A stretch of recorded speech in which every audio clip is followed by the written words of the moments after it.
This is Real Estate Rookie episode 355. My name is Ashley Kerr, and I'm here with my co-host, Tony J. Robinson. And welcome to the Real Estate Rookie podcast, where every week, twice a week, we bring you the inspiration, motivation, and stories you need to hear to kickstart your investing journey. And today we've got another amazing guest, Dayna Hicks. And I love Dayna, great guest. Just a lot of good energy, and her motivations for getting into real estate are so pure and so just you guys are going to see why we love her story so much. But also want to give a quick shout out to someone that left us a 5-star review on Apple Podcasts. This person goes by the username of Hammond's Fam. And this person says, I have deep dived into real estate investing for the past 3 years, and I've been listening for years. And this podcast always has great info that I can leverage in my life and in my real estate journey. So if you are part of the Real Estate Rookie audience and haven't yet left us an honest rating and review, please do.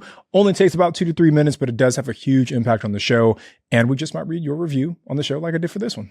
If you are interested in joining a boot camp with BiggerPockets, you can go to biggerpockets.com/bootcamps. Okay, well, today joining us on the show is the incredible Dayna Hicks, a shining star in the BiggerPockets Multifamily Bootcamp. We are so excited to have Dayna here to talk about her experience and her journey and dive into the exciting world of multifamily investing. So Dayna, welcome to the show. Thank you. Thank you very much. Let's start off with telling us a little bit about yourself and how you got into your real estate journey. Well, a little bit about myself is I was in high school in Seattle, Washington. That's where I spent most of my years, and that's why I say I'm from Seattle, Washington. I ended up getting pregnant at a very young age, 18, and right out of high school, and just decided that all the hardships that I had growing up, that I wanted to help people. And I started very young. I was the youngest foster parent in Seattle. I think I was 21 when I started doing fostering. Started with relatives first, and then getting into the actual foster care system. At 23, I think I was on a board, Foster Parent Association board, which is a very big one. Washington is very big now, but we started it back then. And I just got to wanting to advocate for youth in foster care as I learned more and more about it. So my life has been, over the past 40 years, has been always involving foster care while I'm doing my regular work. I've always had kids, usually 5 to 7 kids at a time, plus my own kids. So I had 5 natural kids, and in between all my kids, I had foster kids. So I've always had kids in my house. And just a funny thing about that is I never wanted any kids, not even my own kids. I never even babysat as a teenager. But these guys kept flocking. And so I always learned in church, when you've got one finger pointing at another problem, you've got 3 pointing back at you. What part of that problem can you solve? And so that's kind of how I got into foster care and working with youth. And so getting into multifamily was trying to provide affordable housing for these young people that couldn't get it. And I figured most of it because they didn't know the obstacles. And so if I could help them get through the obstacles, then they could eventually get the affordable housing. And then also it was a nice way to have a kind of slow and steady income too. Dayna, what an incredible start to your story here. That is amazing, providing that to your community. So along that journey, was there one moment in time where this was your aha moment? I need to change. I need to change my life. I am going to change other people's lives. Was there any moment like that where you realized you needed to get onto this financial freedom journey? I can't tell you exactly what year that was, but I remember just reading it in church. When you go through your spirituality during your 20s, it changes to your 30s, your 40s, your 50s. So it gets deeper and deeper. But at one point, I remember thinking back like, hey, back in the biblical times, everybody handed their kids down something. My generation, we didn't have any parents that had anything to hand down. And I said, well, I got to do this for my kids. I've got to pick this back up. We got to start this. And so I wanted to have something to hand down to each one of my kids at my demise. They would have something that would perpetuate them forward. I love that, Dayna. Family's a big motivator to try and get us to build something, because when we're gone, but we can leave those things to kind of help our family. And Dayna, there's some similarities between your story and mine. I had my first son when I was 16 years old, and funny enough, he just turned 16 yesterday. So he's at the age now that I was when I had him. But I remember, gosh, my son might have been 2 or 3 years old. And I've shared this story before, but he had gotten super sick and I had to rush him to the doctor's office. My bank account was in the negative and it was a $15 copay for him to get seen by the doctors. And they turned him away because I couldn't cover the $15. And for me, that was like a moment for me where I was like, holy crap, like I really need to figure things out and make sure that I've got a good financial foundation for him moving forward. And that's really played into all the decisions I've made after that point. So for you, I mean, like, did you have one of those moments where you're like, man, this can't be the life that I'm going to live for me and my child? I think that was a lot. I mean, a lot of my life, just growing up, not having money. My mom didn't have money. I didn't have money. We just worked, lived paycheck to paycheck, but always having to count pennies that if I write this check, is it going to clear?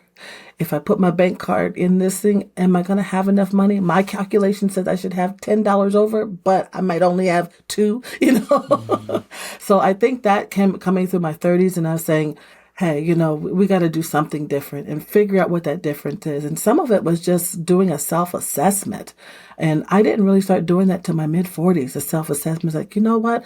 I've been at this job and they offer a 401k plan and I never bothered to invest in it because, that was more money out my paycheck that I didn't have, So there's actually a moment when I was young with my baby and going to a welfare office to get money to be able to survive. And I met this older lady. And one of the things she said to me was, after you had this baby, you are not going to be able to do anything and you're not going to amount to much because you made this choice to have this baby and you're so young. And I just remember staring at her and not understanding what that meant and why she told that to me. And I came back and told my mom and just didn't know what to do with that. But that stuck with me it still sticks with me. I can say it real fluent and I can see her face. Don't remember her name anymore, but just remember that anytime I came up against an obstacle, was this the hill I was going to die on and she was going to win. Yeah, it's such a crazy experience having a kid young, Dayna, because it really does change your perspective on life. And what I found is that there are typically two types of people when it comes to teenage pregnancies. There are those who use the teenage pregnancy to become an excuse as to why they can't achieve certain things. And then there's a group of people who use the teenage pregnancy as the motivation to say, well, no, I've got to achieve this because I became a parent so young. Yeah. And I get everyone listening is going to go through that same experience that Dayna and I went through, but we probably all have something that's happened to us in our lives where we get to make that decision. Is this going to be the excuse as to why I can't achieve what I want to achieve? Right. Or will this become the reason that I have to achieve those goals? And that's the choice that we always get to make within ourselves. Yeah. One more piece to that is I went on to go to the University of Washington and it was able to go up for about 2.5 years. But this was that motivation. She said I wasn't going to be anything. And I went on to university, had my own apartment, able to make it through school with a baby. Well, Dayna, thank you so much for sharing that story with us. So Dayna, you talked a little bit about your welfare story, being in that office at that time and how that was a huge motivator. Along your journey, were there any other things that kind of highlighted you as to like, this is what I want to do? You had mentioned previously you wanted to help people. So talk a little bit about how multifamily and investing journey started out with creating that why. So, I needed to create something to leave as a dowry for my kids should something happen to me. That was the first part of it. Nobody in my generation, in my family who has done that. So I had to kind of create that because we didn't know what that looked like anymore. I only could read it in stories and say, why don't we do that? And so pick that up and try to do that. The second part of it is that I have been truly involved with foster care since I was in my very young early 20s, 21, and I'm still currently involved and have recently just adopted a set of brothers in order for them to stay together. But wanted to make sure that these young people, as they venture out past 18, that they have a place and a path to go and affordable housing. And I thought I could provide some. If each one of my apartments could be an affordable house for a teen, then that was still me giving back. Can you tell us what are some of the resources that you use to find out about real estate investing? Did somebody tell you about it, and why did you specifically choose real estate along your journey? I don't remember the initial part, but I remember hearing Rich Dad, Poor Dad. And I had that book in my library for years. It's just one of those books. And I went and pulled it out like, I've got this book. Maybe I should read it, you know? And so I started with reading that book, and it kind of opened my eyes to, hey, I can do this a little bit differently. I don't have to have a PhD. I don't have to have a master's degree. I can do this. So I read that, which led me to follow another writer, which was One Rental at a Time. Someone told me about that and brought me that book, and I read that, which led me to BiggerPockets. Then I kind of dinked around in BiggerPockets for a little while, and I said, well, I'm going to actually join this. Just jump in and join this. And when I did, I saw the multifamily part, and I said, this is exactly where I want to be.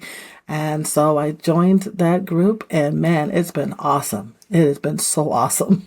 Just to clarify, did you join the boot camp before you got your first deal, or was this after you had gotten a deal? I joined the boot camp after I was in the middle of a deal. Okay. A deal, but I had already had 2 apartments by then.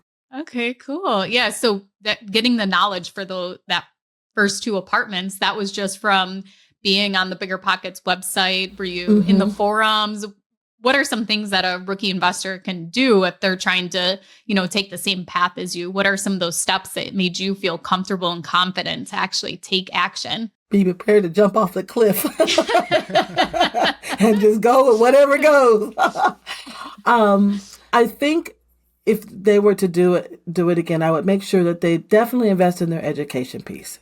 Read, get something that makes you want to say, oh, I can do this, or this is what I want to do. It doesn't have to be multifamily. It could be single family. It could be commercial. It could be whatever it is that you want it to be. But make sure you find something that you are excited about, because then you'll continue to invest when it's not so exciting, that you'll continue to invest that time to get to the next exciting spot. And get with a group of people. That has been the most awesome piece that I ever learned, is getting with an accountability group.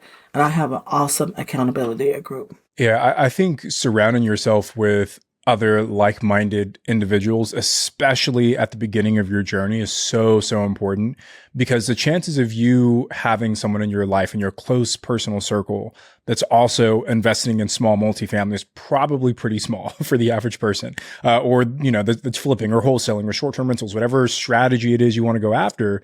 The chances of you having someone is probably pretty small. So when you can tap into these online communities, whether it's BiggerPockets, Facebook groups, or wherever you want to go, now you've got a sounding board, right? Now you've got a group of people that you know who have already achieved what it is that you want to achieve. And that makes the goal seem more realistic to you. It does. Right? Like when you can shake hands with someone, when you know someone personally that's already done it, it gives you the confidence that you can do it as well. But Dayna, I want to set the table a little bit. I just want to make sure that I'm understanding the timeline here. So when did you get that first piece of real estate, and just kind of walk through the timeline from there? So I started this all pre-2016. It started with me purchasing my own personal property, kind of lining up like a year and a half before that. I lined up some things was doing with the Rich Dad, Poor Dad. And I was able to get into my personal property. And it's a blessing story along the way too. I refinanced and paid a bunch of things off. Then I came back on 2020 and got a HELOC, because now I was ready to buy something. I didn't even know I could get this money without learning from my BiggerPockets group. Wait, so what year did you buy the house, the primary residence? My primary house was bought in 2018. I refinanced in 2019 and paid off everything. And then you did a HELOC in 2020. Did a HELOC in 2020. Wow, that is crazy. So I just want to pause here for a second, just to make sure that our rookies are tracking, right? So you bought this home, and within a year, you were able to refinance, to pull cash out, to pay off whatever it is you need to pay off. And then you still had enough equity left in that property so that a year later, you could go out and get a HELOC, which I'm assuming you then use to fund your real estate investments. Correct. God. So guys, people, you hear people say that your primary home isn't an investment. And for some people, maybe it's not. But like, look at what Dayna just said. Like, she very much leveraged her primary residence to fuel her real estate investing. And I've met tons of other investors who have done the cash out refinance, who have done the HELOC to go out there and fund the purchase of their real estate business. So it is possible if you do it the right way. So Dayna, man, I love that. What a crazy 3 years for you that was. Then I turned around and used a small amount of that money to purchase my first triplex. And I closed that deal on December 31st, 2021. So that was a triplex, 2-bedroom, 1-bath, with people already in it paying rent. And then 4 months later, I took the other part of that HELOC and I fell into this duplex that we ended up making a triplex right near LaSalle College. It's a half a block away. And it was also 2-bedroom, 1-bath, and we built in the basement, so it was a studio, and closed that in 2022. So Dayna, let's start with that triplex and kind of break down the numbers and dig into that. Maybe I'll throw some rapid fire questions at you and we can kind of go into a deal dive here. But where was this located? Was this in your market? Where was the deal located? The deal was located in my market is my home area, Philadelphia. What is the purchase price on that property? The purchase price was $253K. And how did you finance it? Regular mortgage in my name with 20% down. Okay. And then that 20%, was that cash you had saved up or was that from your HELOC? The cash was from my HELOC. Okay. And what did you do with the property? It was already fully rented, so I just did nothing. Awesome. I raised the rent. I think I raised it up $100 to kind of get them because they were below market rent. So they were all seniors in there. So I knew I couldn't just jump all the way to the top, but they wouldn't be able to afford it. Once again, it was back to affordable housing, and I got to really like my tenants. And then every year I do something for them. So I rehab one area in their apartment and I raise the rent up $100. So I'm slowly bringing it up, but I'm also bringing my apartment up, and they're taking care of it and they love it. What a great strategy. And let's talk about that a little bit more of you find great tenants and what you're willing to sacrifice to keep them instead of, raising the rent to get that max cash flow that you want. But instead of the longevity of having somebody that's going to stay for 5, 7, 10 years is worth it rather than having a turnover every single year because you're trying to really max out or you get somebody in there who destroys it. So can you tell us how you approach them with this, small rent increase and why you decided to actually keep those tenants in place? Well, how I did it is I decided after having conversations, I decided what my budget was going to be. And there was 3 apartments. So I said, I'll just invest $10,000 into it. That will be basically $3,000 per unit. And then I divided that in half. I said $1,500 is going to be for labor and whatever I can get done for other $1,500. They were kind of small. So we started in the kitchens. Oh, and these ladies were untold. We didn't do a complete remodel. We did a refresh. Some of it was painting the cabinets, replacing oven hoods, adding lighting, adding some extra sockets, painting walls, and one kitchen needed a new floor. We put in new flooring. So it was just little things that just brought into a new kitchen. They were so ecstatic. I was just going to say, right? They're probably so appreciative of that, right? Because whoever this last landlord was just collecting the rent checks and not really worrying about their quality of living. But to your point, if they're good tenants, you want to try and keep them. Ash, it makes me think for you, right? Because obviously you've got a lot of long-term rentals as well, and I know some of yours are affordable housing. Like, how do you strike that balance between trying to maximize rents versus maybe keeping them a little bit lower, but having that tenant that you know is going to be a good tenant? How do you strike that balance? 100% would rather get less rent and have a better tenant that is going to stay a long time. Not have to deal with the turnover. Not, even if somebody keeps the apartment in perfect condition. We just had a police officer move out of one of our units. She had only lived there for 9 months. She had signed the lease month to month because she was trying to buy a house and she took wonderful care of it. Well, she put holes in the wall. And at the time that she moved in, there was a third-party property management company managing the property. And they had told her, when you leave, you have to fill the holes with mud. Well, she did that. She followed the rules. Well, it has made it worse for our contractor because now he's trying to sand them down. The paint didn't match. Like, all this horrible stuff has happened. And it was just like, this was supposed to be the perfect turnover, like ready in a day. Here we go. Next person in. But because there's always these little things that can come up with any turnover. So I would rather eliminate turnovers and just getting a good tenant in that's going to stay long and that's going to not trash the place and that continues to pay, they are worth keeping and not increasing the rent. It was probably like my third rental maybe, and it was the house that I used to live in before we built our house. And Dave had come to me and he was so excited. He's like, I rented out the house. Like, you don't have to worry about it. I took care of it, everything. They're going to pay $700 a month. My jaw dropped. I'm like, 700, we could get $1,000. Utilities are included. And I just was like, are you kidding me? And I was so devastated. That was in 2016 and they are still there. We have not had one turnover and like they take great care of the place. They never need any maintenance done, anything. They take care of it.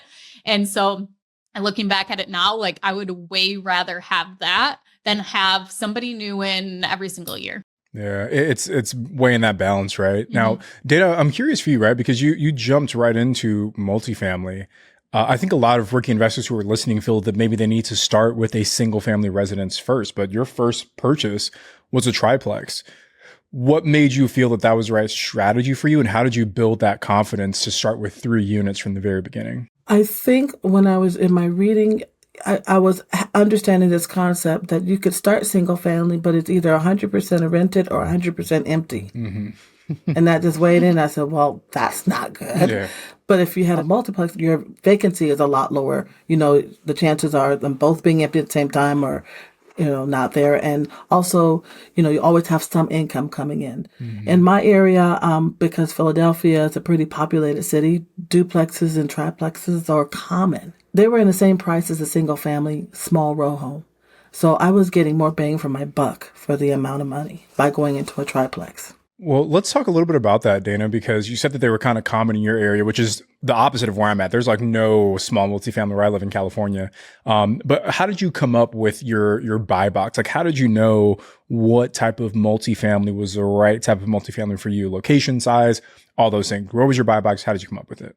Well, I started with just what my pricing range was. You know, I didn't have a whole lot of money. So I wanted to put like $50,000, $60,000, my 20% down. So that kind of told me what my range was, $250,000, $300,000. So those were kind of, it was enough money for any, you know, small row house. But then I saw triplexes and duplexes in the same amount. So I just became a little greedy and just said, okay, if I could do this and get it, would I be willing to pay a little bit extra? Because it wasn't that much. We're talking about $10,000 or more, you know, to get into a triplex versus a single family home. Mm-hmm. So I said, well, let's go for the triplex. You know, you want to get there. Why not? Then there's 3 people paying, and for sure I won't have to pay the mortgage because somebody will be there to be able to pay it. And that's kind of how I got there. When you were looking at markets and the location of finding multifamily, what were some of the factors you considered? Did you hone in on a specific zip code or area code or neighborhood when you were searching? I did. So one of the things when they're teaching you about finding your market, first thing I needed to do is make sure that it was like in 30 minutes of me, because I knew that we were going to have to be hands-on with this. Well, 30 minutes is still inside of the city of Philadelphia, unfortunately. So you can't get out of Philadelphia in 30 minutes. So it just made sense to find an area that was really close. I didn't necessarily have a particular neighborhood. There was just some that I was going to stay out of. But I just kind of looked around, and then I found some not too far from my house. And I still look around all of Philadelphia, but I just kind of look at my buy box now, and what the area and the neighborhood. So Philadelphia is my market. Did you ever look outside of Philadelphia, or were you committed to just investing in your backyard? And if so, why? I have glanced, but I'm not there yet, because when I go outside of Philadelphia, the price starts to go up. Yeah. So I'm just not there yet. Gotcha. And I wanted to be close where I can still have hands on. Since I'm just starting, I just needed it to be close that I can shoot across town if I need to, you know, or not. Didn't want to be too far. Dayna, how many times have you had to shoot across town to take care of your property? Not very often. Yeah. Not very often. I've got some good tenants. Now they've had some issues, but I also learned about my vendors and my boot camp, and I already had that, but I didn't have everything organized. So they helped me organize that. So I have some vendors that, you know, when they call me and tell me something's going on, I call them and tell them, go check it out. Let me know what we need to do. They give me the rundown of what we got to do. And most of the time they can take care of it, and it doesn't require me. I think that's a common misconception with a rookie investor is that it's, you have to invest near you and it's scarier to invest out of state. But ultimately, most of the time, you're not going to be going to your properties anyways. You're going to be, having a handyman go there. And, in some circumstances, maybe you'll go and you'll assess the situation, but there's nothing you can do anyways. You have to call the plumber. So you might as well just send the plumber in the first place instead of going there. One thing is definitely convenient if you do have a turnover, being able to show it yourself, things like that.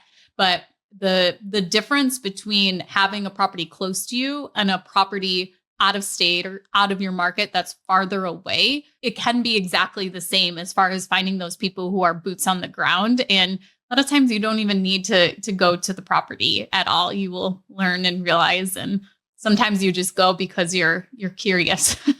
My other two choices that I just looked, but I'm not there yet, is in North Carolina, around the Charlotte area, and Atlanta, Georgia. And that's because I have some friends and families around that area too that I can kind of, if I need to pop in there, I have a place to land and some confidence that they could help me in an emergency. Dayna, when you were searching for properties, what was your buy box? What is your list even? And has it changed? I mean, the first property you bought was during COVID. And after that, the market has definitely changed. So could you go through what your buy box is and how you've had to maybe pivot or change it since your first investment? My buy box was small multifamily, 2 or 3. I figured I could handle that somewhere under $300K initially. Now that I have 2 of those, then I went into, I'm going to call it this thing. It's a transitional house, and that's something that's very different. And I needed to purchase that, and that's part of my why. We can get into that in a little bit. But my box is changing now that I'm getting more confident. I want to go into a bigger unit. I always like to go really small, but sometimes the big things land in my lap. So I say like 4 to 8 units, but I'm looking at a 16. So that's huge. But it changes when I get to those next levels, and the next level gets bigger and bigger. So as you talk about kind of leveling up, have you only used the HELOC as your debt, like 20% down HELOC to fund the purchase, or have you evolved into other types of debt and funding as well? Well, I did use other funding. So the first triplex, of course, was 20% down HELOC, my money, and then a regular mortgage in my name. The second unit, I used a hard money loan, and I got money back to actually do the remodeling. And then I refinanced that out into a regular mortgage, and that's under my LLC. And then the third purchase was really creative, really creative.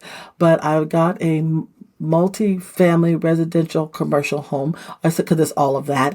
It's a home that's under residential. It has 13 bedrooms and 13 bathrooms. It is my transitional home. And so that was creatively getting that financed under whatever title somebody wanted to put it under. But we got that, and I got that under a 30-year also. Okay.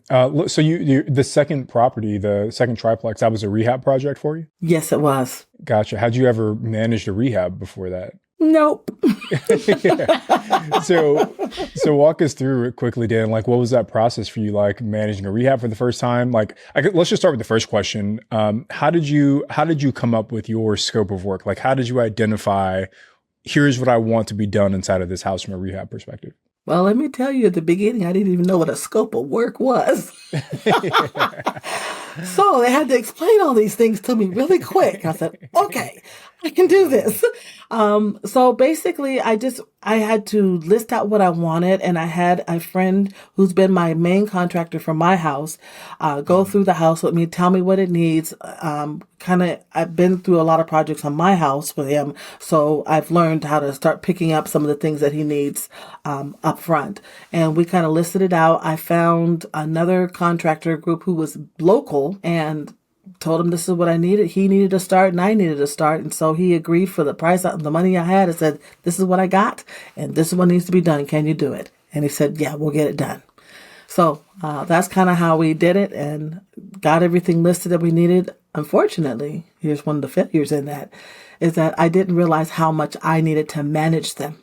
So things didn't get done exactly the way I wanted and things didn't get completed. Yeah. So I had to end up letting him go in the midst of it and then rehire somebody else, which threw me out of budget a little bit, and get that done. First, let me say, Dayna, totally normal to have to fire a contract in the middle of a job. I think every real estate investor who's done enough rehabs has probably done that before. But how did you find that contractor initially, the one that you had to fire, and then how did you find the replacement for that person? Initially, I found it through a friend who had a friend who was a contractor. So it was just kind of word of mouth, and then came over and had him scope out, have a conversation, seemed like we could make it work, had enough connections between the friend that we thought it ought to work. And then the final contractor who finished the job? I went back to my same guy who does my house. I said, you need to finish it for me. Man, managing a rehab is definitely a big experience, especially when you're doing 3 units. I guess, what advice would you have to rookies who are looking to start that first rehab project, knowing what you now know? Make sure you are checking your property at least every other day to make sure that you're seeing the progress that you want. Also, make sure when they need purchases that you understand what the purchases are for. Because when you get groups in there, they like to spend money at Home Depot just for everything. But when they walk away, they take everything that you bought. So just managing that and how much stuff you can take back and not let them walk off as you paid for that plus services, plus they took all the supplies. Yeah, as detailed as you can be into what your agreement, your arrangement is. And I've learned that lesson the hard way too. And building out that really detailed scope of work and who's responsible for what. I mean, even delivering the materials. Do they have to go and pick up the materials? Who's paying for the materials? And then I saw someone had posted on Instagram, I can't remember exactly who it was, but they had posted a scope of work that they were building for a project. And they said, my first scope of work I ever did, it said new kitchen cabinets. And now it says demo existing cabinets, new shaker style cabinets. There's going to be 4 uppers and 5 lowers. The assemble cabinets attached to the wall, add hardware onto cabinets, put countertops on. Like, it was very, very detailed as to every single thing instead of just installed new cabinets. And then they even said, like, see attached layout for, the cabinet design and things like that. So you'll learn more and more as you go on. And unfortunately, you'll pay for that learning experience in mistakes. But definitely follow other investors that are doing rehabs. Watch their Instagram stories. So many people share just like their project management screens as to like, here's the things that I'm doing. Here's what my scope of work looks like. Here's, the checklist that I'm using. And I have found that to be a great resource, along with even signing up for different softwares. So different softwares will send out newsletters. They spend so much money in research where these newsletters will give you like, here's our checklist for doing a rehab. Here's our checklist for a turnover. Here's our checklist for a lease agreement. Like, the property management software companies do really, really great newsletters with a ton of these checklists and information and things to help with your systems and processes too. Yep, I agree. Before we kind of wrap up here, you did touch on the transitional housing, and I'm very, very curious as to what that is. If you could describe that more for me, please. So the transitional housing, like I said, it was a box building. We're not sure. What do you mean it's a box building? It looks like a house, but it's a real huge building. So like I said, it's 13 bedrooms and 13 en-suite bathrooms. Wow. It's almost like a hotel. Or like a boarding house. It looks like that. And it had been used for a boarding house at one time. Okay. But I didn't want to buy it as a boarding house because those are hard to get licensed.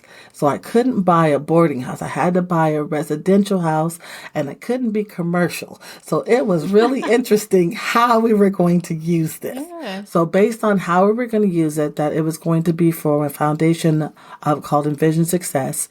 It was going to be a program house. So it's still under residential, but it's kind of used commercial, where this is going to take in transient young people, 18 to 24, who have aged out of foster care or the juvenile system, something like that, out of DHS, but need a little bit more support while they're trying to get on their feet to get their own housing. Wow, that is super cool. How did you even find out about like an organization that you could work with to do this? Two things. One, it's my organization. And two, the teens would age out of my care at 16, 17, hitting the streets. And they're just kind of so tired of the DHS. I call it the ankle bracelet. They're just so tired of one more social worker, one more caseworker, one more house to go to. And they would just hit the streets unprepared. And then at 18, when there was no more funding, they would we don't have any way of getting help. Yeah. And so there was an act that was done about 5 or 6 years ago that allowed funding between 18 and 24 if they come back to DHS. So now they had to find housing for these people and couldn't find it. Well, now we're here. So now your organization connects with the funding and now you're trying to purchase this property. So how did you end up get the finance for this? We got it as a residential home, not commercial. And we went through several different people that I found on BiggerPockets. Wow. Different brokers. Some tried this, some tried that. Somebody else in the back pocket could do this. And we got it together. And it closed September 25th, 2023. Wow, congratulations. Dayna. Dayna, I think you illustrate something that we've talked a lot about here on the Ricky Show, is that oftentimes new investors make the mistake of going to a bank, going to a lender and saying, hey, I need a 20% down loan to buy this thing, which isn't the correct approach. The correct approach is to say, hey, I've got this property. It's 13 bedrooms, 13 ensuite bathrooms. What's the best loan product for me to buy this property? Because your goal isn't to pay 20% down. Your goal is to get the best loan product for that property. So it sounds like you went to all these different lenders, brokers, banks, et cetera, explaining your situation, and then they were able to give you the best loan product for you. So I just want to get a little bit of clarity on the loan product, Dayna. So what was the down payment? It was still 20%. 20% down. And it was a 30-year loan? Yes, under my LLC. Under your LLC. Interesting. Yeah. What was your interest rate? 8.6. That's actually not bad. 2023 on a commercial loan. Yeah. My last short-term rental I bought was at 8.7 on a single family that was under our LLC as well. So the debt is under your LLC. So it's not even going against you. Or did they look at this as an income generating property, or how did you get qualified for it? Are they looking at the potential rents to underwrite it that way? It was confusing. Yes, in the long term, yes, they did look at that, but it took a lot of convincing. Everybody had to see the vision. And when they saw the vision, people started jumping on it. But I will tell you from the beginning that banks aren't the number one place to go for your funding. I found that through BiggerPockets, if you work with one of your brokers, someone's going to give you a bigger picture of how to do it. I do get some things through banks, but it didn't come because I walked into the door of the bank. It came from my broker that says, try this particular bank because we have this relationship and they do things this way. Not from me walking in the door saying, hey, I want to apply for a loan for a house today. That's almost like an insurance broker. Instead of going to a State Farm agent, you go to an insurance broker who can shop your insurance out to multiple different companies. Yeah, that's a great advice for doing that for your mortgage too. Dayna, let's talk about the numbers on this building. What was the purchase price? Let me tell you the first. It's real interesting. The listing price was $575. Too high for this neighborhood. Way too high for the neighborhood. Couldn't figure out why. But after negotiating, we got it down to where I was willing to get it at $395. Oh my God. Wait, you're a great negotiator. Yes. Yeah, I want you on every deal that I've got moving forward, Dayna. I'm not buying a single deal until I run it past you first. Yes. And then we put 20% down. And then it just seemed like there were blessings along the way. I wanted to get it down there where then we had to come up with almost 100K.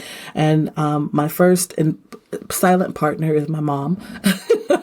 And she invested with me. Shout out to mom. Yep. And so we came up with the money together. And then it seemed like when we struggled to get all this money together, we had it, but then different things came back and we ended up getting refunds back. They didn't need this amount of money. They didn't need this amount of money. So it was actually a blessing on how we got it. But we got into it for $395, 20% down. And yeah, the building is ours and we've got a decent mortgage on it and we have 13 rooms to use. We're going to start off with just 10 initially because we're going to use one as the office. And then 2 in the basement need some work on their emergency egresses and before we can use those.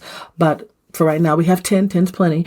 Yeah, 10's a lot. I mean, but Dayna, I'm sure the question that's on everyone's mind right now is how the heck did you negotiate almost a $200,000 discount. Like, what did that conversation look like? Like, what are your advice? What's your advice for the rookies that are listening? I think, I'm not sure of the grades. They talked about different neighborhoods being A, B, C, and D grades. So mine would have been in a D area if there was, or E.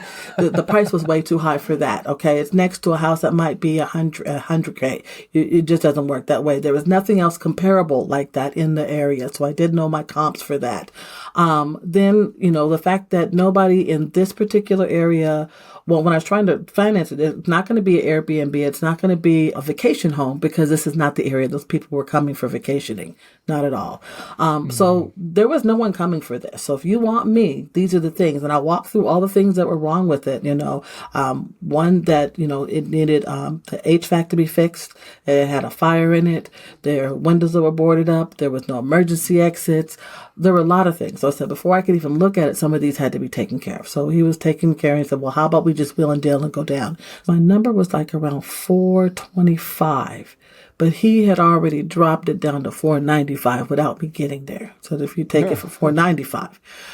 And so then I started giving him my long list of stuff. And then I just said I would do 380. And, that's my magic number. That's where I came up with my house. I just picked 380 because I know he was going to work me up. And he said 395 is where he could go. And I said, okay.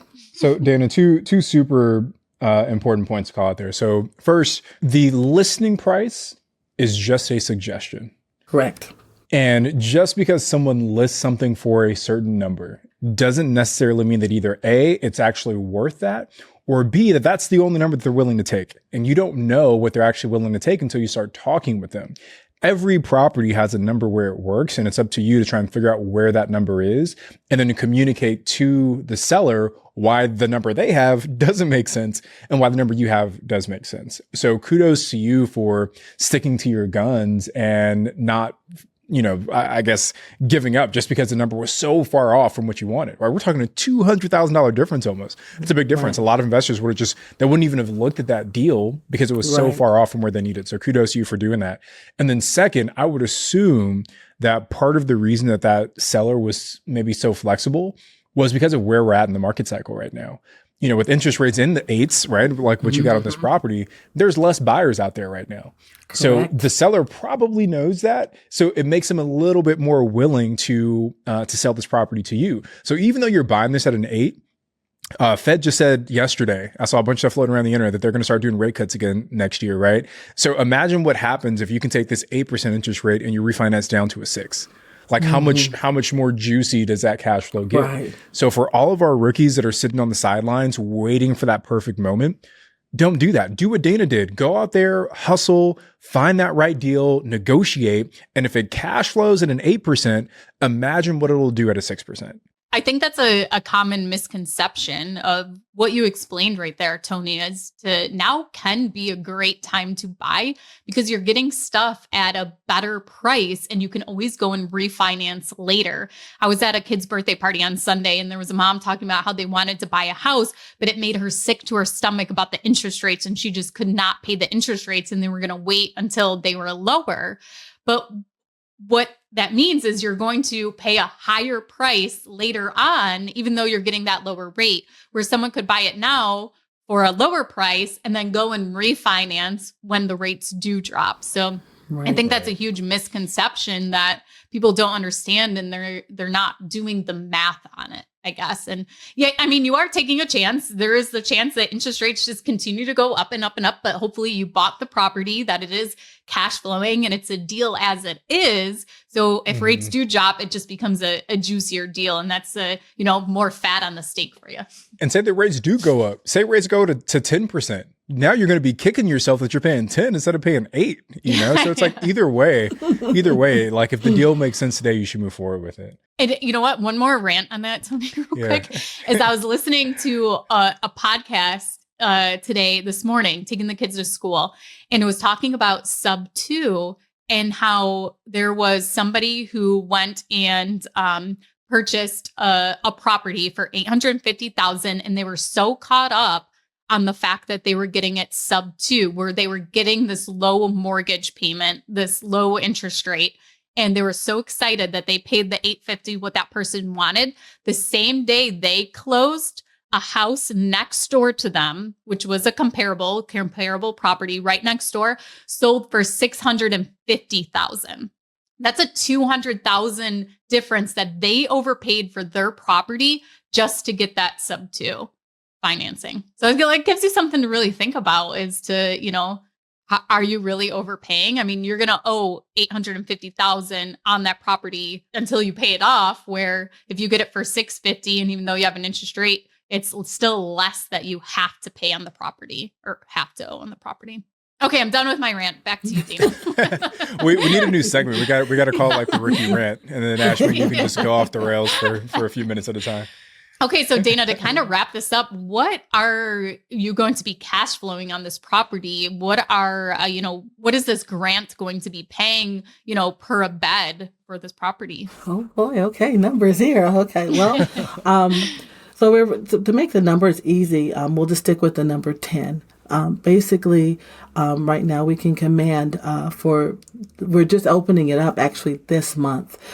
So the rents will command, the money for the program will command anywhere between $2,200 and $2,500 per room. Wow. And that's because there's a service that comes with the place. Okay, I'm not even doing math in my head, but I'm thinking, okay, you got the property for $395. Yeah. You're getting $2,500 a month per room, times 10 per room. Per room, yes. And then my mortgage right now currently for that is $2,790, I believe, $2,790. What the heck? So almost one room will cover your mortgage payment.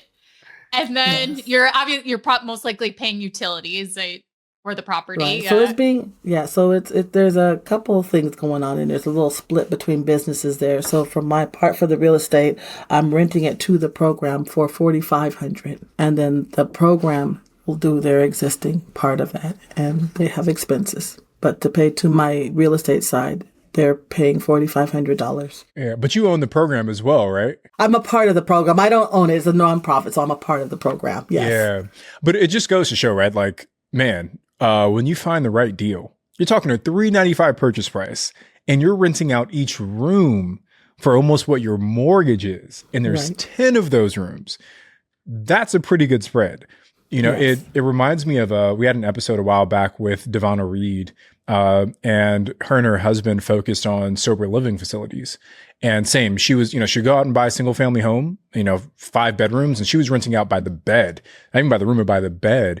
And that allowed her to really juice her returns. And that was episode 265, if our rookies want to go back and listen to it. But Dayna, I'm sure everyone listening to this episode right now is on Zillow, on Redfin, searching for boarding homes for sale in Philadelphia to see if we can do the same strategy. And, just quick tidbit, there is one for sale right now. I just searched boarding on Zillow.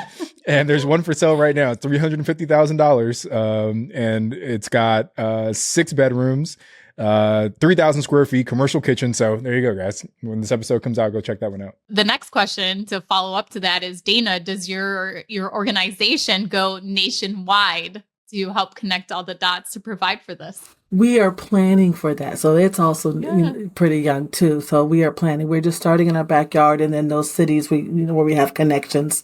But yes, that will go also. So it's kind of a takeoff. It's going to take more than just me to do all of that. But that is a plan. But the next thing is, like Tony has said, is that I want to get another building for my senior home. That's the same thing, the same concept. And then the final one would be for, it's called a forever home, because I also have, special needs kids that come through foster care. And sometimes, as I'm getting older, my kids don't want to always take on the burden of the kids, but they don't want to see them go into foster care or some other type of care. So providing a forever home for the kids, will be my final goal. Well, Dayna, what an exciting way to kind of wrap up the show here, helping people, providing a service to your community, and also cash flowing a great amount. Yeah. Well, Dayna, thank you so much for joining us on this week's Real Estate Rookie podcast. We really enjoyed having you on and learning from your story. And thank you so much for providing such incredible information for us and our listeners. Thank you. If you want to connect with Tony or I, you can find our social media handles below in the description. And if you want to learn more about Dayna or connect with her, you can also find that information there. I'm Ashley and he's Tony. And thank you for listening to this week's Real Estate Rookie. If you haven't already, join us on Facebook in the Real Estate Rookie Facebook group.